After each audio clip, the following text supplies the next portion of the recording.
Ladies and gentlemen, welcome to the 73rd Miss Universe competition. Live in Mexico, witness our beautiful Miss Universe delegates compete for the coveted crown Miss Universe 2024. Subscribe. Miss Universe 2015 Pia Wurtzbach walked in Michael Cinco at the Paris Fashion Week. Magandang araw Pilipinas and good day pageant lovers.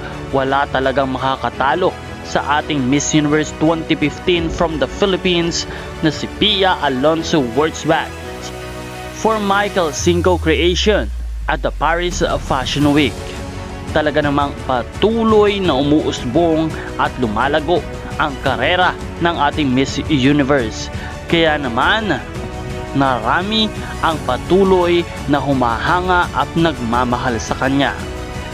Si Pia Alonso Wurtzbach nga ay nanalo bilang Miss Universe noong taong 2015 at sobrang proud ng lahat ng mga Pilipino dahil siya ang ikatlong Pilipina na nanalo ng Miss Universe title.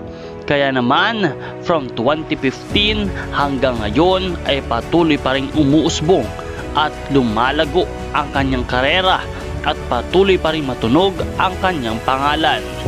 Ngayon nga ay sikat na si Pia Wurtzbach sa Paris dahil sa kanyang galing sa pagdadala ng kanyang mga kasuotan. Hindi lang bilang isang Miss Universe, kundi maging isang fashion model. Kung kaya't patuloy natin siyang suportahan at patuloy natin siyang pakabangan. Maraming salamat sa iyong panonood at maraming salamat sa iyong pag-subscribe. Muli, congratulations to our Miss Universe 2015.